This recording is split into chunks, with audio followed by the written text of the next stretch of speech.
आशियातील सर्वात श्रीमंत महापालिका म्हणून ओळख असणाऱ्या मुंबई महापालिकेची निवडणूक जाहीर झाली आहे. मुंबईसह राज्यातील एकूण महानगरपालिकांमध्ये 15 जानेवारी 2026 ला मतदान होणार आहे, तर 16 जानेवारी 2026 रोजी मतमोजणी होईल. मुंबई महानगरपालिकेच्या निवडणुकीत एकूण 227 प्रभागांसाठी मतदान होणार आहे. तर जाणून घेऊया सध्या मुंबई महापालिकेतील राजकीय गणित काय सांगतात. नमस्कार, मी वैभव पाटील, तुम्ही पाहतात माय महानगर लाईव्ह. मुंबई महापालिकेचा कार्यकाळ 7 मार्च 2022 रोजी संपुष्टात आला. तेव्हापासून मुंबई महापालिकेवर प्रशासक आहे. मुंबई महापालिकेची मागील निवडणूक 2017 रोजी झाली होती. त्यावेळी शिवसेनेचे 84, भाजपचे 82, काँग्रेसचे 31, राष्ट्रवादी काँग्रेसचे 9, मनसेचे 7, समाजवादी पक्षाचे 6, MIMचे 2, अपक्ष 5 असे नगरसेवक निवडून आले होते. यंदाच्या महापालिका निवडणुकांसाठी कोण कोणाची आघाडी आणि युती करणार याकडे सर्व इच्छुकांसह माजी नगरसेवकांचं लक्ष लागलंय. कारण मोठ्या कालावधीनंतर ही निवडणूक होत असल्यानं माजी नगरसेवकांच्या उमेदवारीकडे नजरा लागल्यात. तर भाजप आणि शिवसेनेकडून सुरू असलेल्या पक्षप्रवेशामुळे कोणाला संधी मिळणार हे पाहणं तितकंच महत्त्वाचं ठरणार आहे. अशाच सध्या राज्याच्या राजकारणात एक नंबरचा पक्ष असलेल्या भाजपनं मुंबई महानगरपालिकेच्या निवडणुकीत अद्याप एकही उमेदवार जाहीर केलेला नाही. बंडखोरी टाळण्यासाठी भाजपकडून वेट अँड वॉच धोरण अवलंबण्यात आल्याची चर्चा आहे. भाजपच्या नेतृत्वाखाली महायुतीनं शेवटच्या क्षणापर्यंत उमेदवार आणि जागा वाटप गोपनीय ठेवण्याची भूमिका घेतली आहे.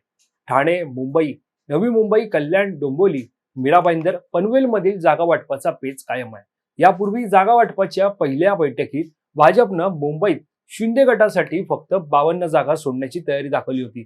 मात्र ठाकरे बंधूंच्या युतीनंतर भाजपनं आता शिवसेनेसाठी जास्त जागा सोडल्याचं समजतंय. परंतु जागा वाटपाच्या या सूत्रानुसार अधिकृतरित्या शिक्कामोर्तब कधी होणार याकडे सर्वांच्या नजरा लागल्या. दरम्यान मुंबई महापालिका निवडणुकीच्या पार्श्वभूमीवर गेल्या काही दिवसांपासून भाजप आणि शिवसेना, मनसे आणि शिवसेना ठाकरे गट, काँग्रेस, राष्ट्रवादी काँग्रेस शरदचंद्र पवार पक्ष यांच्यात जागा वाटपासाठी चर्चासत्र सुरू आहे. या चर्चेअंती भाजप आणि शिंदे सेनेच्या मुंबईतील जागा वाटपाचा नवा फॉर्म्युला समोर आलाय. मुंबई महापालिका निवडणुकीसाठी महायुतीचा फॉर्म्युला जवळपास निश्चित झालाय. मिळालेल्या माहितीनुसार मुंबई महापालिकेच्या 227 जागांपैकी भाजप 145 आणि एकनाथ शिंदेची शिवसेना 82 जागा लढवणार असल्याचं समजतंय. पण महायुतीचा घटक पक्ष असलेली अजित पवारांची राष्ट्रवादी या महापालिकेत स्वतंत्र लढणार का हे अद्याप अस्पष्ट आहे. शिवाय ठाकरे बंधूंच्या युतीचं जागा वाटपही अंतिम टप्प्यात असून लवकरच अधिकृत घोषणा करणार असल्याचं समजतंय. एकीकडे महापालिका निवडणुकांसाठी फॉर्म्युला ठरलाय, पण जागा वाटपाबाबत अधिकृत घोषणा होत नाहीये. यामागे पक्षश्रेष्ठींना बंडाची भीती सतावते अशी चर्चा राजकीय वर्तुळात सुरू आहे. त्यानुसार युती आणि आघाडीमुळे सर्वच राजकीय पक्षांना बंडखोरीचा सामना करावा लागणार आहे. अनेक वर्षांच्या प्रतीक्षेनंतर महापालिका निवडणूक होत असल्यानं यंदा बंडखोरांची समजूत काढणं कठीण आहे. त्यामुळे राजकीय पक्षांनी अधिकृत उमेदवारांची घोषणा लांबणीवर टाकल्याची भूमिका घेतली आहे. शेवटच्या क्षणी उमेदवार यादी जाहीर करून बंडखोरीला आवर घालण्याचा राजकीय पक्षांचा प्रयत्न आहे. महापालिकेच्या निवडणुकीच्या कार्यक्रमानुसार नामनिर्देशन म्हणजे अर्ज दाखल करण्याची तारीख 23 डिसेंबर ते 31 डिसेंबर 2025 पर्यंत आहे. नामनिर्देशन पत्राची छाननी म्हणजेच अर्जाची छाननी 31 डिसेंबर 2025 रोजी होणार आहे. उमेदवारी अर्ज मागे घेण्याची तारीख ही 2 जानेवारी 2026 इतकी आहे. अंतिम यादी आणि चिन्ह वाटपाची तारीख 3 जानेवारी 2026 आहे.